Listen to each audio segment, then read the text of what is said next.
Have you ever been invited to a special event, like a big birthday party, and immediately calculated the number of days, weeks, or months until that event because you're trying to work out how much weight you might be able to lose or put on before then?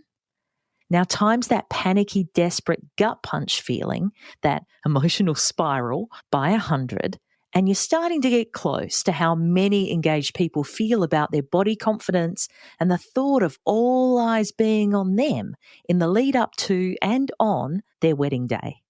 Increasingly, newly engaged people are being targeted for wedge shred programs and bridal boot camps, and it's not unusual to be asked by well-meaning but less than tactful family and friends what your weight loss plan is or how much you're wanting to lose before your big day. Which is why this week I am really excited to share my chat with Sami Rose, who is an advocate for body neutrality and helps people make peace with food, their bodies, and be kinder to themselves. Sami is going to teach you why your impending wedding date is not the best deadline or motivation for sustainable lifestyle change or your happiness, why being at your thinnest or smallest doesn't necessarily mean looking or feeling your best, and some handy questions to help you reframe the way you think about your body image. I also share a message from one of my brides about how she feels her family have been detrimental to her body image from a very young age, and what Sami recommends she do when it comes down to shopping for her wedding dress. And stay listening to the end for Sami's best tips for keeping your confidence high, prioritising your health goals, and how to love how you feel in the body you get engaged and married in. Let's get stuck into it. Unbridely is a community of pro-wedding vendors who believe in freedom and integrity in weddings, giving you options, solutions, tips and tricks to create the experience and memories that you and your fiancé really want and deserve. Because we believe that weddings are a team sport. With how-tos, stories and interviews with recently married couples, we find out what went right and what they'd change if they could go back and do it all over again. I'm Camille, and welcome to the Unbridely podcast. Hi, Sami, and welcome to the podcast. Hi, thank you so much for having me. Stoked that you've been able to take the time because you've just told me it's actually a public holiday where you're at. It is, but I usually work through public holidays. I actually have a lot of interstate clients. So most of the time when it's like a Brisbane specific public holiday, I just work anyway because all my clients are around. Because you're a hero. Yeah, no, understand. Well, before we get stuck into, I've got so much to ask you, Sami. I've got it all here on a list. But before we do that, could you please tell the listener who you are, what you do, and, well, we already know you're in Brisbane. Yes, I am from Brisbane. My name is Sami. I am a registered counsellor focusing on body image, eating issues, and anxiety and general counselling as well. But also, are you not a personal trainer? I am. I don't do as much of that anymore. That's definitely been my background, has been health and fitness coaching since 2015.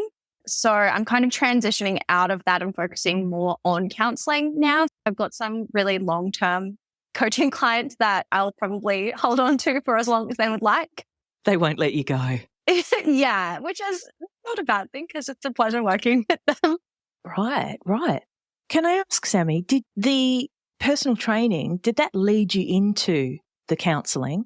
Yeah, absolutely. Because I was working with so many women that were, on their own health and fitness journeys and experiencing moments of like bad body image or showing signs of disordered eating. And I felt like that was just a little out of my depth and out of my scope of practice to help them with. So I was referring out to other people and having a really hard time finding specific people to refer out to that focused on body image and eating issues and who really got it. And because I've been through a lot of those same issues myself in my own personal journey, I thought, you know what, let's just study a little bit more, get more knowledge so that I can help these clients, keep that in-house as much as possible. Obviously, I still refer out when needed. But for the most part, I was like, I just want to do a better service for the clients that I already have and learn and grow myself. So when I started studying counseling, when did I start that? 2019. Nice timing, Sami. Nice timing. Right before everything. I really just wanted it as an extension of my coaching. I never really set out to become a counselor. But then when I did my placement at the end of 2020, I found I was really great at it. Where I did my placement, she let me do some like basically free counseling sessions for anyone who wanted to, just as practice and to get my hours up. And I got really great feedback, and I was really enjoying a change of pace, I guess.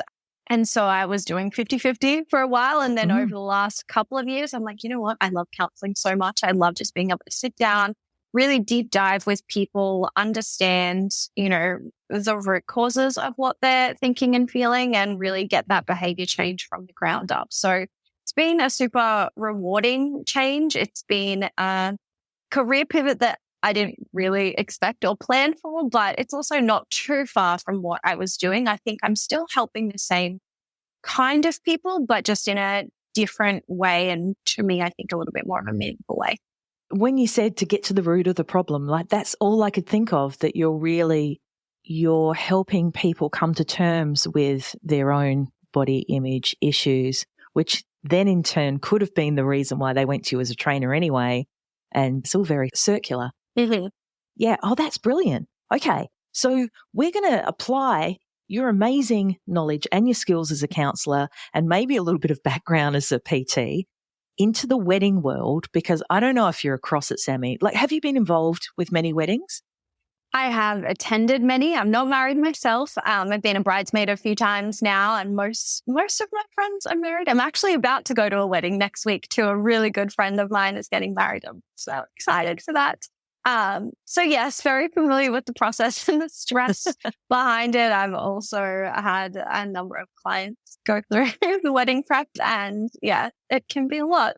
Yeah. Yeah. Well, I guess it's one thing to be the guest and, go there, get dressed up yourself, go and enjoy the beautiful entertainment and everything that happens and feel all the feels. I guess it's another thing, but you did allude to the fact that you were a bridesmaid like several times. Can I ask whether there was 3 or 4 maybe? Okay. Do you recall any tension there about body image, around being the right size? Did you notice anything then?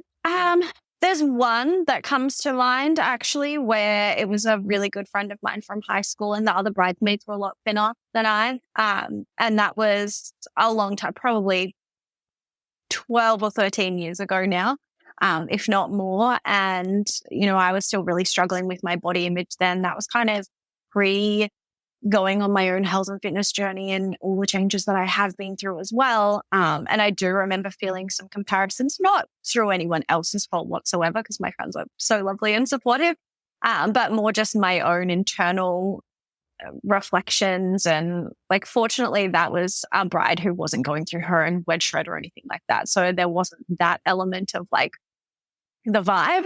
But I think it was just something I was really conscious of in general in life, and in comparing to my friends who a lot of my life have been thinner than I. I think it's just something I'm always conscious of, to be like, oh, should I diet for this event? Should I be stepping it up? Should I ask we were getting our bridesmaid dresses made, like tailored to our measurements. And I was like, should I ask her to do it a little smaller as motivation? And I'm so glad that I didn't do that, because that would have just been so stressful. And I know that that's something that so many brides contemplate as well, which is just such an unnecessary stress to an event that's already so incredibly stressful. Should be enjoyable, should be the best day ever. Yeah. But I think just the lead up can come with so many layers of pressure. I think you touched on something really important there, Sami, that maybe it wasn't the people around you, the other bridesmaids or the bride or anything specific in that circumstance when you were talking about being a bridesmaid that triggered you into thinking, oh my God, everyone's a lot smaller than me here. Mm-hmm. Should I be, dieting to fit into the dress? Should I get the size smaller? Should, all those sorts of things. It's something quite internal sometimes, but I feel like the situation or the environment might trigger those feelings of not being enough. It's just something that I think is so common with any event, really. I think it's internal as well as a societal almost expectation. I think especially when it comes to like brides in particular, it's almost assumed that you're going to go through a wedge shred, whereas, other events, it's maybe not implied or as expected from other people. But I think a lot of us as women feel like, oh, I've got this big thing. I want to look and feel my best. And we often conflate that with, I need to lose weight. I need to be my thinnest. I need to be my most toned or whatever that may be in order for us to feel good on the day. And I think that's really what I was feeling. It was never from anyone else. I've been so fortunate that my friends and family have been supportive through every body shape I've been through. But I think I always just wanted to be better, wanted to be thinner, wanted to look more like everyone else or be more socially accepted. And it's something that I have had in my mind probably since I was like 12 years old. But it's this like we're grown up with that societal pressure and that expectation that we should look a certain way, especially when it comes to events, because it's just something that we do. Mm-hmm. It shouldn't be. It's really deep, isn't it? It's really ingrained. So you've said a couple of times the wedge shred. Yeah, it's definitely a thing. It's definitely something that, because I've been a celebrant for 15 years, I was in hospitality before that, I've seen this come and rise, and it feels like the pressure is intensifying with every single engaged couple that I meet. Do you think, though, that this wedge shred idea, that the idea of, well, I was going to say being your best, but who's to say if size 6 me is better than size 16 me? But the idea of having that goal, you've got the wedding date, you've got something that you're really striving for. I mean, is it helpful in any shape or form? Is it a useful form of motivation? I don't think so. And that's not to say that people aren't allowed to lose weight for their own reasons. I think everyone's allowed to do whatever they want to do with their own body. But I think we often mix up feeling better and feeling confident with losing weight. And they're sometimes correlated, but really it's not a causation. It's not I lose weight, I inherently feel better, fitter, healthier, any of those things.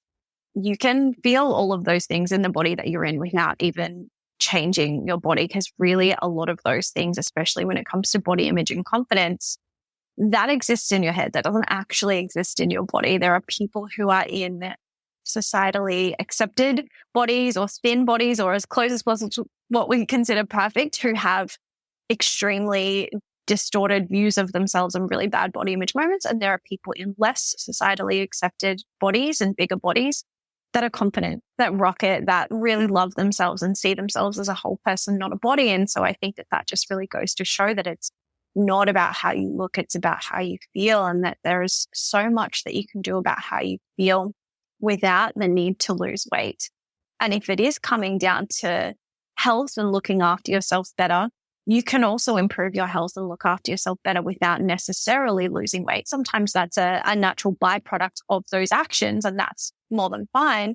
But losing weight as quickly as possible in ways that are unhealthy, restrictive, extremely stressful, and high pressure on your body doesn't actually necessarily make you any healthier, doesn't guarantee you're going to feel any better, doesn't mean you're going to be any more confident. In fact, a lot of the time, the more focus that you're putting on your body and the pressure and the I've got to hit this weight, and when I hit this weight, I'm going to feel really good.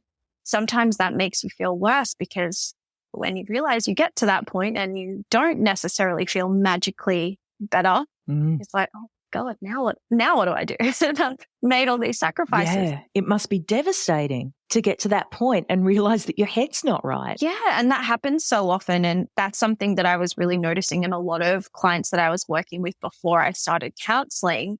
They would have this goal weight and think everything is going to be great. Once I get to that goal weight, I'm going to be fitter, I'm going to be happy, I'm going to be confident, I'm going to be putting myself out there with dating and all of these things. And like sometimes those elements would improve to an extent, but a lot of the time they would get there and be like, that was not everything that I thought it was going to be. And I still am really having those moments of being self-conscious. And I'm still actually really nervous to go out there and put myself out there with dating, because a lot of the time I think we make our body image almost like a scapegoat for all of the feelings of not good enoughness that we have underneath. And we think if we just fix this one external thing that people see, that's going to make everything better.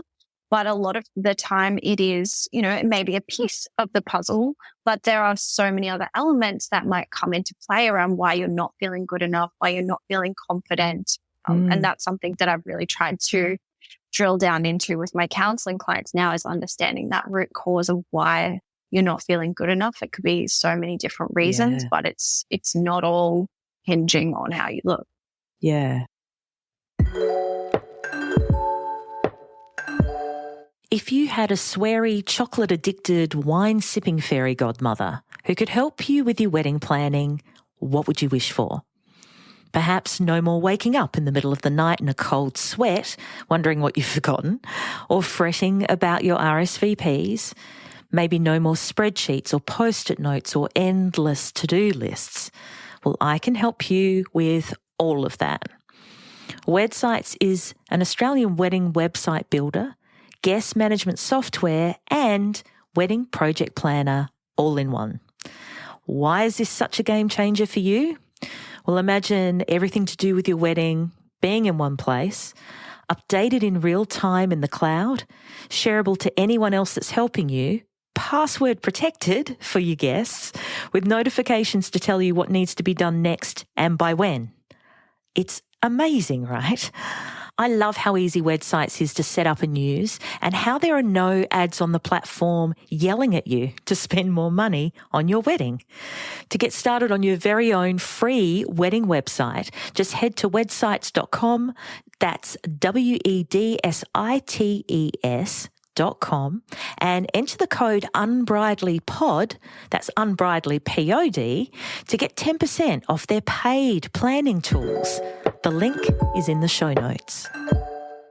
In weddings, there's quite a theme, and I hope you don't come across it with your clients very much, but there's this unspoken pressure and inference that a slim bride is a worthy bride. And it can be really tricky when engaged people go into like a bridal gown store, a wedding gown store, and they go and try things on. And of course, there's sample sizes, and there's a small sample size and then a slightly larger one, and they build off those sizes. I totally get why they do it. But I think, again, it's a trigger. It's a trigger for those people who aren't feeling confident in themselves. Yeah, I'm guessing that the idea of slim being worthy would really grind your gears as well. But I'm wondering whether you've got any advice for people who are going into these wedding stores, they're trying things on, and they're just feeling completely unworthy. And I've actually heard the term, I don't feel bridal. Right. Whatever the fuck that means. You know what I mean? Yeah. Like, it's just, and that upsets me. That blows my mind. What sort of advice would you give people to have them understand that however they are is enough? Like, how do we get this across when a lot of the industry is saying otherwise? It's so hard because I think you are up against so many factors that are telling you that you're not enough. But, it really just comes down to the person that you are. And I think that's the one thing that I've never quite understood about the kind of wedge shred element is you're with someone who's choosing to marry you. They know who you are and love you right now and want to be with you. And then you're feeling like you have to dramatically change yourself to be acceptable on the day. And I understand wanting to look your best, whatever that means to you. Obviously, we all do the hair and makeup and the tan and whatever, and we make an effort to some extent.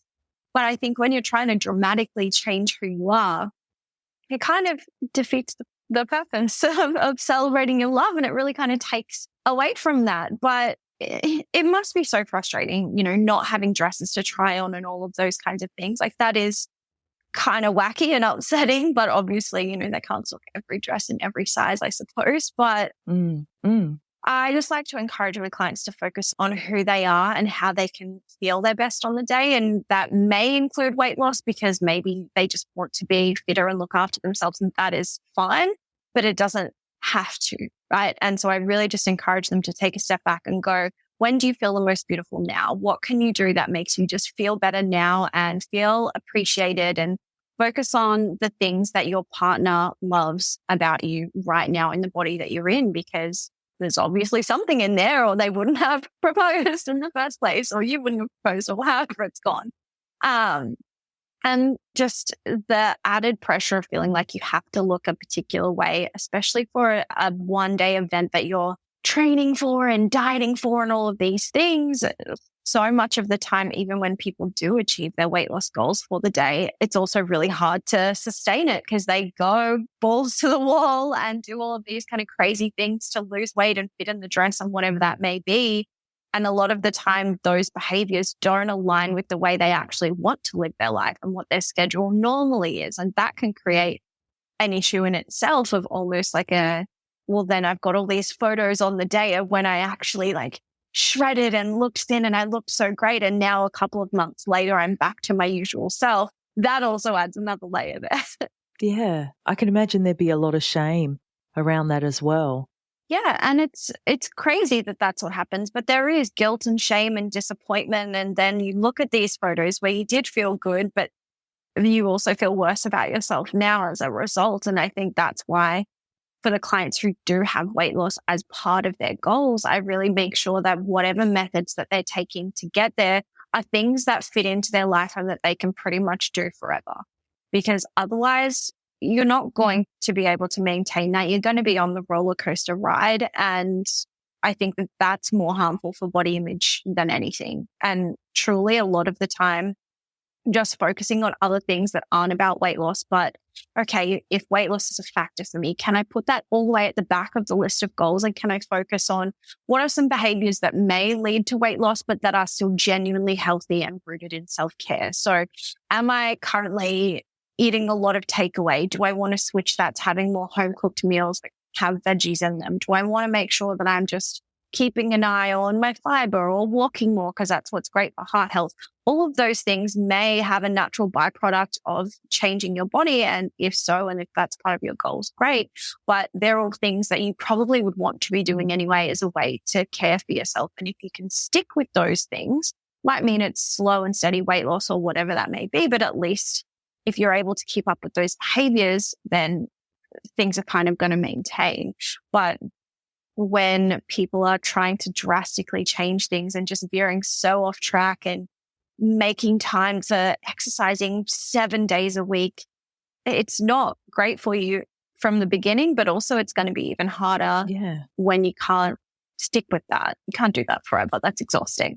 I mean, I've heard of people, Sami, they're taking injections. Yeah. They're having pills. Yeah. They're living off shakes. Yeah. Depriving themselves. Sometimes, I have had brides or bridesmaids at a ceremony rehearsal swaying because they're lightheaded. That's awful. Not because, they've had too many champagnes or anything like that, which I get, totally, celebration. But because they haven't eaten enough and they don't want water weight, so they won't drink enough either. And it's just, that breaks my heart. Yeah, it's so sad. So sad to wrap such a joyous event in something so unpleasant and, probably takes away from the moment and takes away from the enjoyment on the day. And yeah, I think that's why just trying to live your normal life in the lead up is going to be far better for so many reasons. But there is just this like unspoken thing of that not everyone necessarily, but most people should do the wedge shred. Like it's just so assumed. And I've had clients who go for fittings and, the dressmakers are like, okay, so how much weight are you planning on losing? What should we account for? Almost like it's just such a given thing that they're so, and I don't think that they mean it in a way of that you should. Probably not. They just are told that so often. Okay, but I'm on a diet and I'm going to be this size. So it's just part of the line of questioning. And my client who had this happen not too long ago was like, what?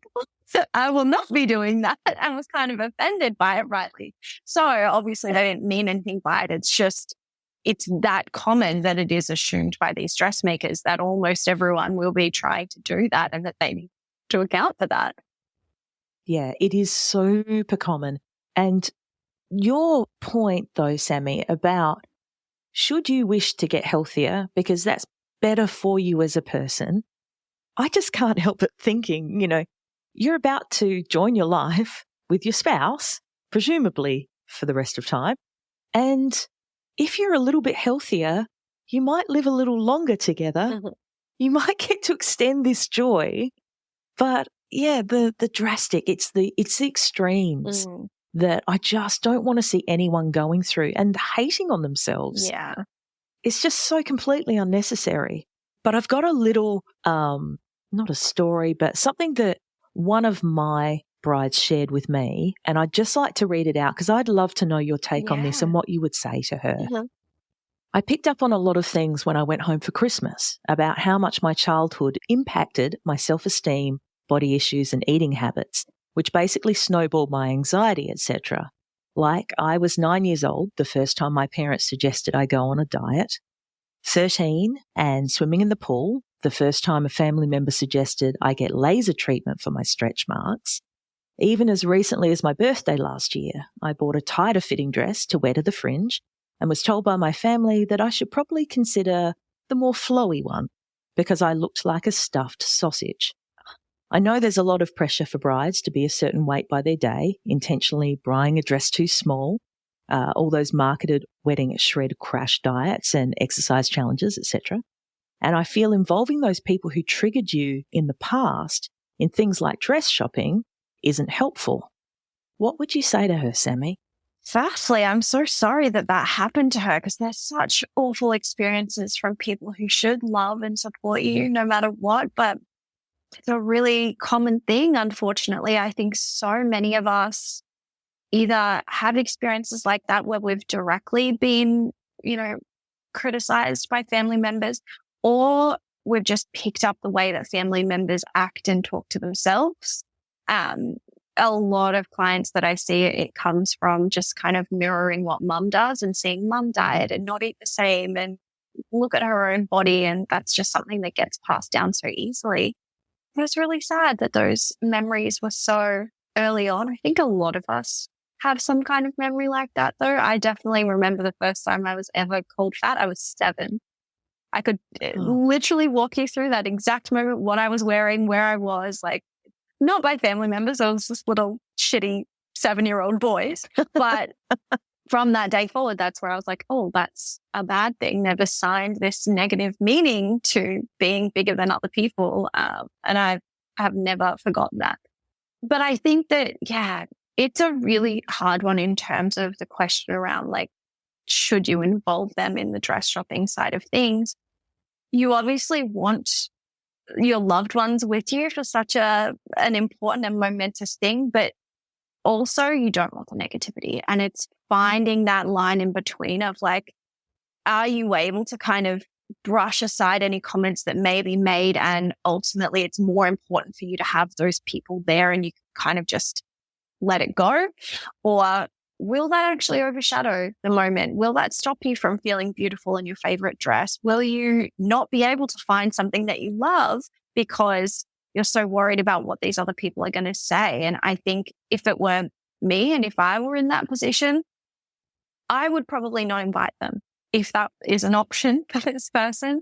Because I think for me, when I get to that day and I am shopping for my wedding dress, I want to feel like the most beautiful person on the planet. And I don't always feel that way, of course. But I want to feel mine most beautiful. And I don't think that I could feel that with other people's opinions. I think it has to be about, what do I put on? What do I love? What physically feels good? What's the style that I like? I also just don't want a whole bunch of people there giving me their opinions on what dresses they like or saying what's more flattering or whatever. I would probably keep my circle small to just, a couple of close friends that are supportive, but love you. Because it's just, allowing the door to be open to those comments is something that I guess you don't always have control over, but this is one of those times where you don't have to have those people around. But it's not as if you can just exclude them from your life and not receive that negativity at all. But also it's your day, and if you want to have them there, you also can set that boundary too. You can say, you can come, but I don't want any criticism about my body, my looks, anything like that. If you would like to attend, like, that is the boundary. And if you're not able to do that, then that's fine. You don't have to come. And that way it's a choice, and that they kind of know what they're signing up for, and they know that they need to be a little bit more respectful. That's such a great compromise too, Sami. I really love that. I like to think of the process of going through wedding planning and, everything that you're working out with your fiance, all these conversations you have to have about boundaries and who's invited and who's not. And it's, for a lot of people, one of the very first opportunities for them to draw a line in the sand for themselves and go, actually, no, this is me, this is us. And you're forging, a bit of a new identity, if you like, as this married couple. And so what better opportunity to shed such unhelpful commentary from your own psyche, I guess, than, either drawing the boundaries and go, look, come because I love you, but this is where it stops. Like, this is where your input stops. To me, that sounds like a healthy adult who's about to be married, who's about to, set off on their own, their own life and build boundaries as their family and what's acceptable in their lives and what's not. I really love that, Sami. Thank you so much. And I hope to my bride, I hope what Sami said helped you too. Do you have any other thoughts, Sami, that you would like to pass on to people who are about to be married but are really anxious about their body image? More than anything, this is something that I give as advice for body image as a whole, is to try and take a step back from this zoomed-in approach you have about your body and your appearance and just really try and focus on who you are as a person. What does your partner love you for? What do you like about yourself? What are your best qualities? How can you let that shine on the day? Do you have a great smile and a really, you're complimented on your laugh or your positive energy? Those are things that will come through on the day that you can display in whatever body that you're in. And I think there's so much to love about every single individual person on this planet. And we just get it a little bit mixed up. We put more emphasis on our looks than what is necessary. Yes, that's a part of us. Yes, that's what people see and what is going to be in the photographs. And I totally understand wanting to look a certain way. But that's just a snapshot in time. That's just one moment. And I think our body and the way we look is such a small part of who we are as a whole. Maybe 5% of our total being. And there's so much more to you and so many other reasons why people love you and someone would want to marry you, or people would want to attend your wedding and celebrate you, that has nothing to do with your body. Regardless of whatever body you're in, there is so much to offer. So that's something that, I would encourage people to just really sit with and think about and push back on the notion that you have to lose weight. Again, if you want to for your own reasons, it's absolutely okay. But most of that comes from thinking that you should. Most of that comes from that it's an expectation or that that's what's going to be better on the day. But like you said, there are so many people that get to the day and are feeling so exhausted and haven't been eating. And is that really what's going to make the day the most special? Or can you just go in saying, you know what, I went on a health kick. I've been looking after myself and that's part of it if that's important to you. But that I'm present on the day, that I haven't been starving all week, that I haven't stressed myself out spending all these hours in the gym when I could have been, fine-tuning my guest list or organizing other things because there's so much else to be doing. It would just be such a shame to have this dark cloud, I guess, over the experience of getting ready for the most wonderful day of your life, potentially. You can have a great day in whatever body that you're in. Fuck yes. That was so good. That was so good. Oh, Sami. So for my listeners, like if they wanted to work with you, if they wanted to, learn more about your approach and the way you take care of people's minds rather than bodies, like how can people get in touch? Everything is probably best found through my Instagram, which is Sami Rose, Sami, just one M. Don't ask me why I spell it that way. I don't know. But everything is on there. There's a link in my bio that takes you to booking options to work with me as a counseling client. I also do offer free 15-minute consultations.